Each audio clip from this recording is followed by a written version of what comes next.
أعوذ بالله من الشيطان الرجيم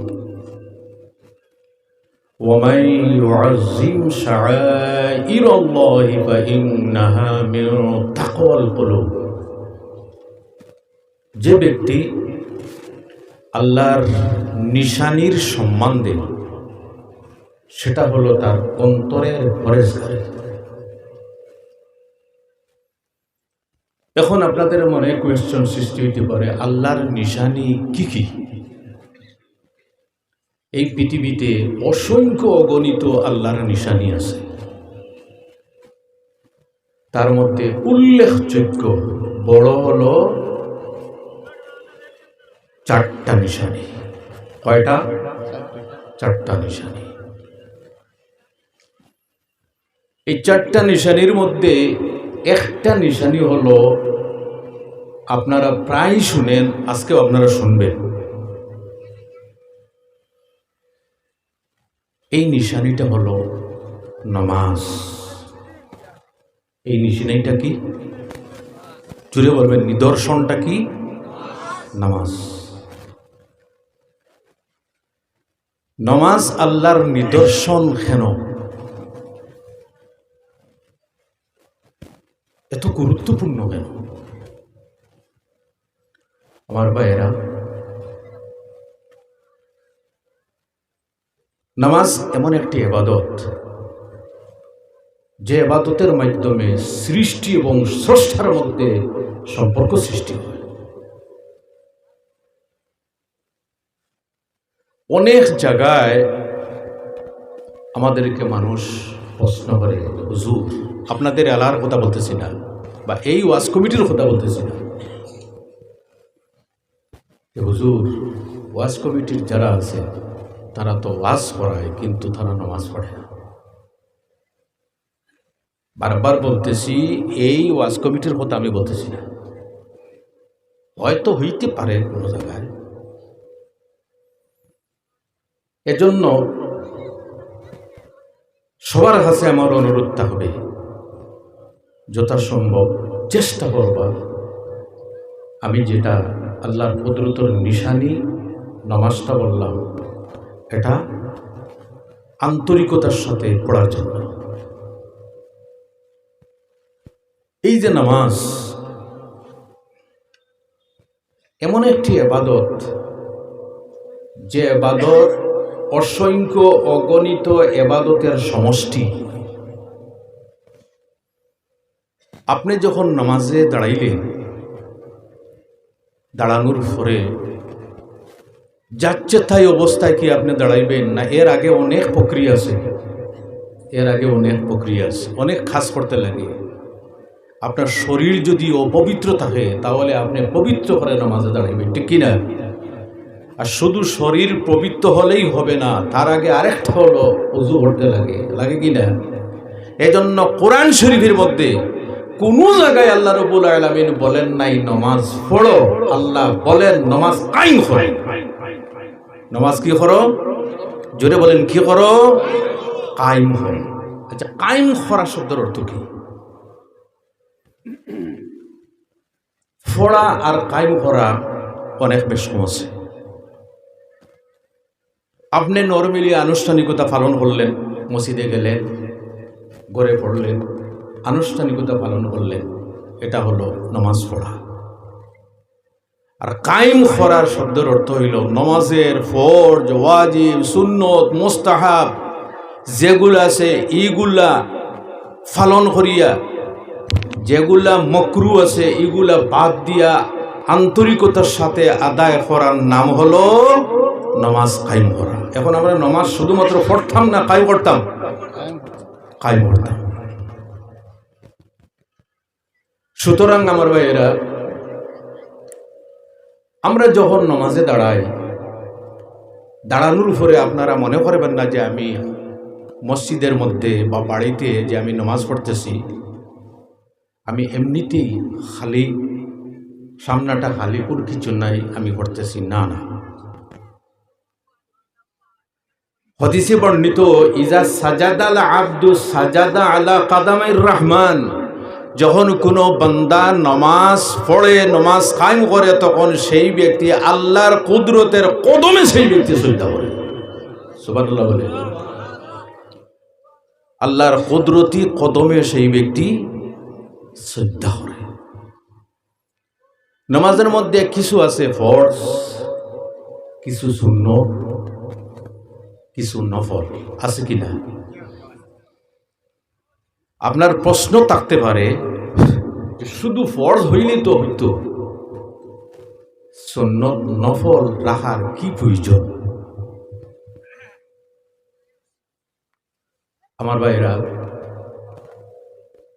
সুন্নত আর নফল যেগুলি আছে এইগুলার মাধ্যমে ফরজের মধ্যে যদি কোনো কিছু দুর্বলতা থাকে, কোনো কমি থাকে, তাহলে নফলের মাধ্যমে আল্লাহ সেগুলি কবুল করে নেন, দূর করে দেন।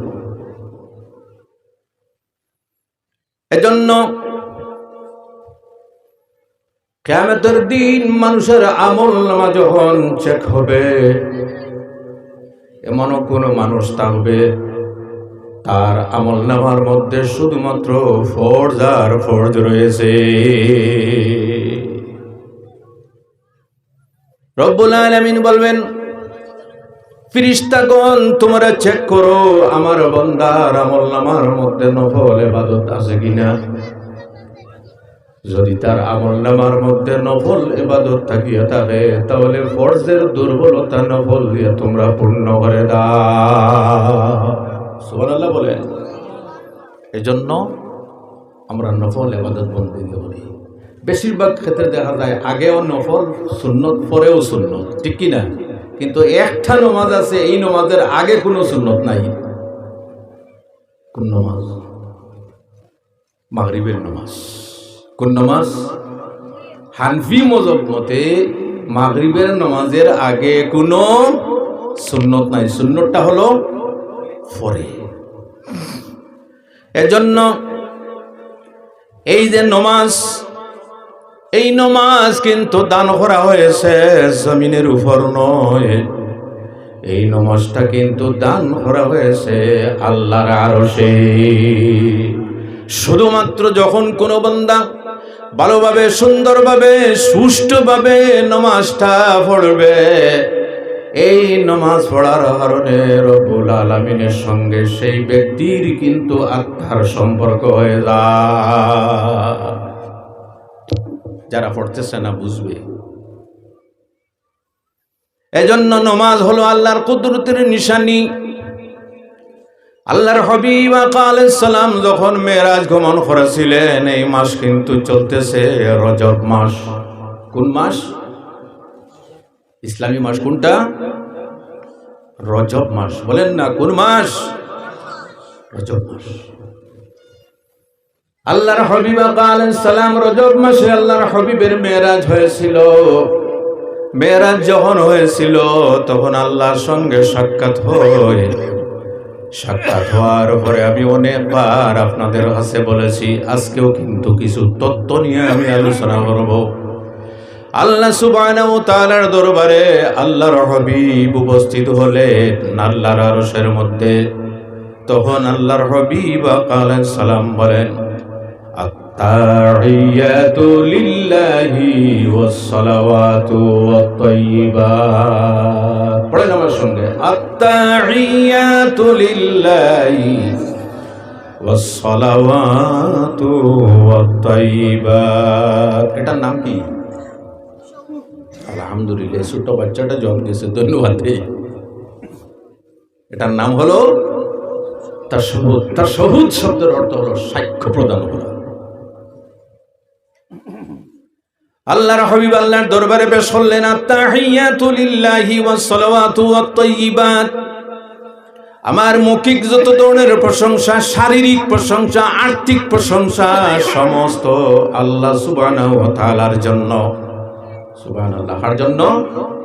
জোরে বলেন, কার জন্য? আল্লাহর জন্য। আবার আপনাদের মনে কিন্তু একটা কোয়েশ্চন সৃষ্টি হবে। আমার ওয়াজে কিছু প্রশ্ন উত্তর থাকে। সমস্ত প্রশংসা যদি আল্লাহর হয়, তাহলে যদি কোনো মানুষ তার মা বাবার প্রশংসা করে, তার উস্তাদের প্রশংসা করে, ভাই বিরাদর বন্ধু বান্ধবের প্রশংসা করে, তাহলে আপনি তো আগে বললেন সমস্ত প্রশংসা আল্লাহর জন্য, আলহামদুলিল্লাহি রাব্বিল আলামিন, যাবতীয় প্রশংসা আল্লাহর জন্য। তাহলে কি মা বাবার প্রশংসা করা যাবে না? ভাই বিরাদর বন্ধু বান্ধবের প্রশংসা করা যাবে না? নিজের উস্তাদের প্রশংসা করা যাবে না? প্রশ্ন থাকতে পারে কিনা? আমার ভাইয়েরা, ইউকোটা বন্ধ করে দাও, মাইকের ইকোটা বন্ধ করে দিও, আমি ইকো পারবাই না।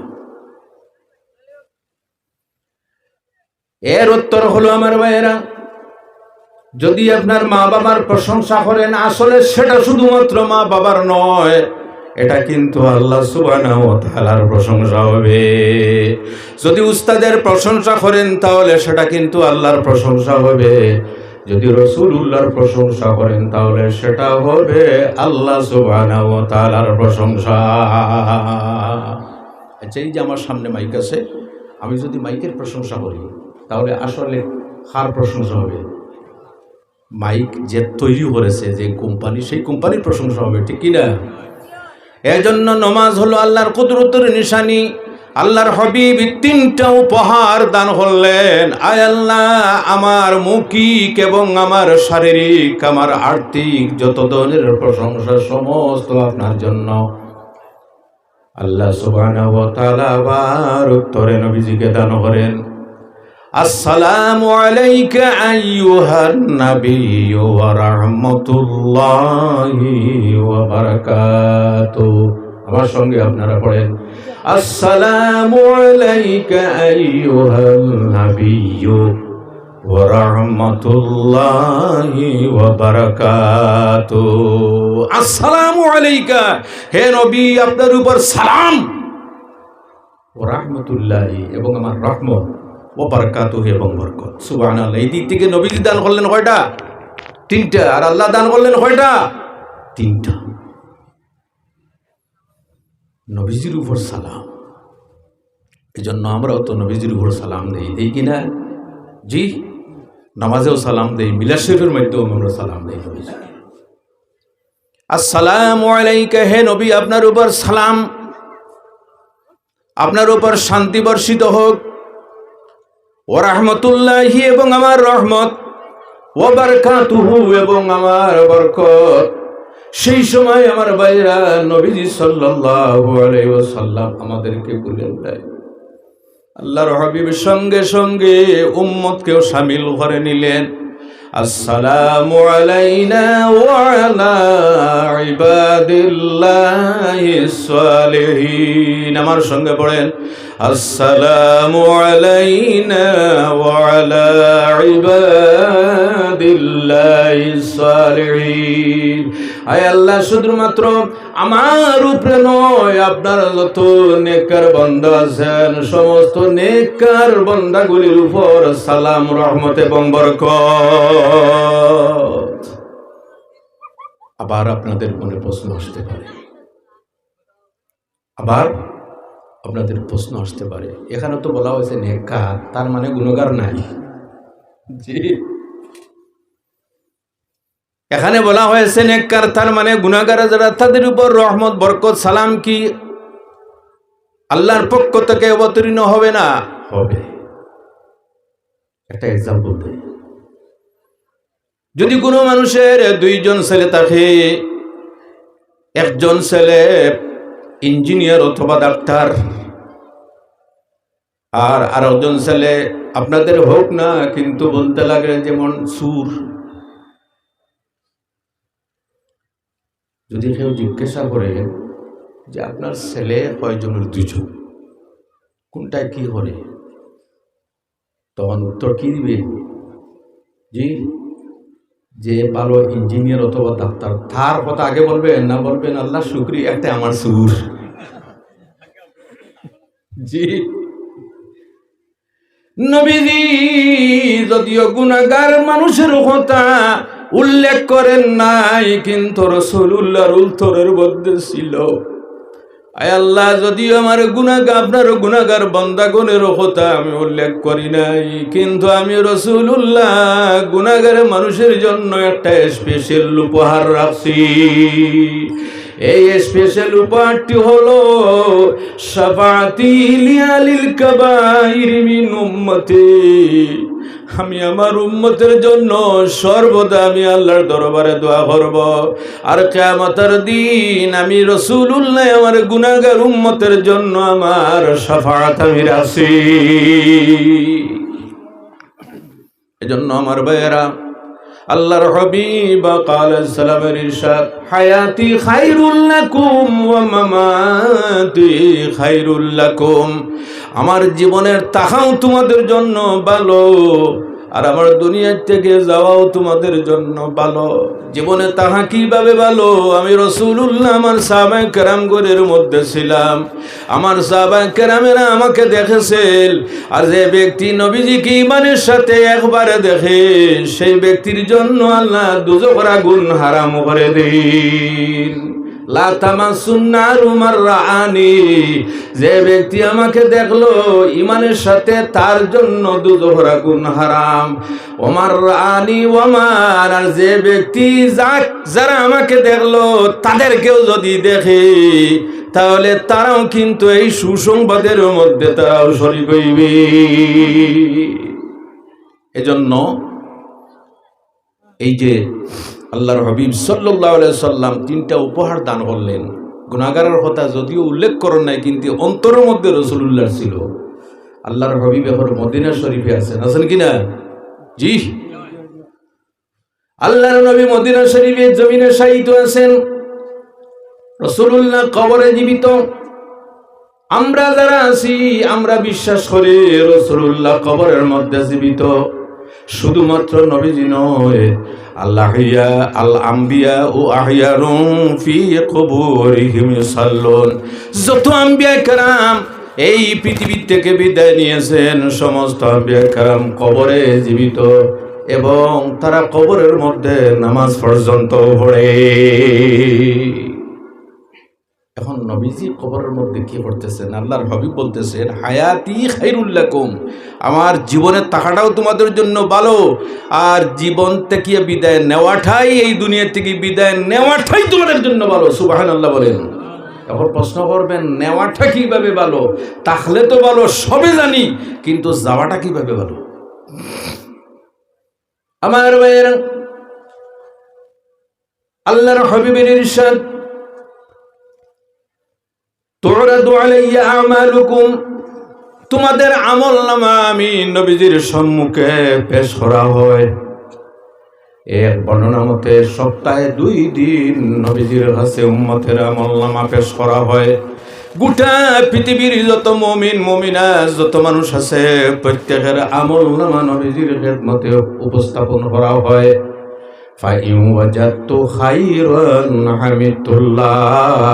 যদি আমি আমার উম্মতের আমলনামার মধ্যে যদি নেকি দেখি, তাহলে আমি নবীজি আল্লাহর শুকরিয়া আদায় করি।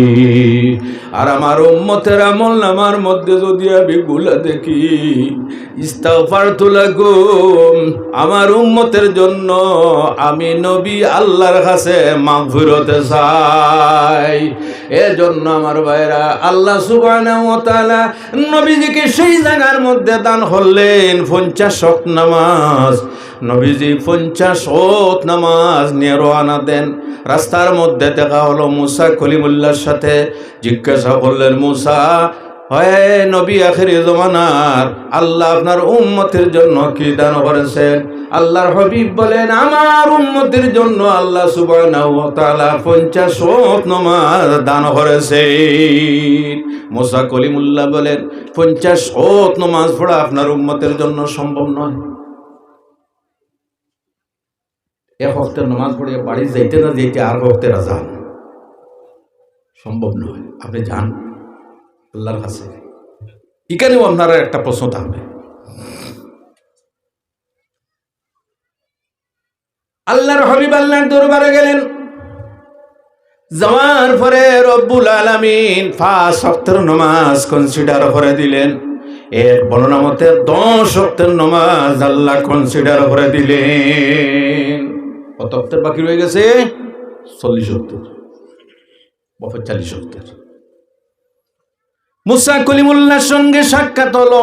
মুসা কলিমুল্লাহ বলে, হে আখিরি জামানার নবী, আমি আমার উম্মতের মধ্যে ছিলাম, আমার উম্মতের জন্য মাত্র 2 ওয়াক্তের নামাজ পড়া সম্ভব হয় নাই। আর আপনার উম্মতের তো বয়স কম, আপনার উম্মতের আয়ু কম, 50 ওয়াক্ত নামাজ যা দান করা হয়েছে তা পড়তে পারবে না, আপনি আবার যান। আল্লাহর হাবিব আবার গেলেন, রব্বুল আলামিন আরো 10 ওয়াক্তের নামাজ কনসিডার করে দিলি।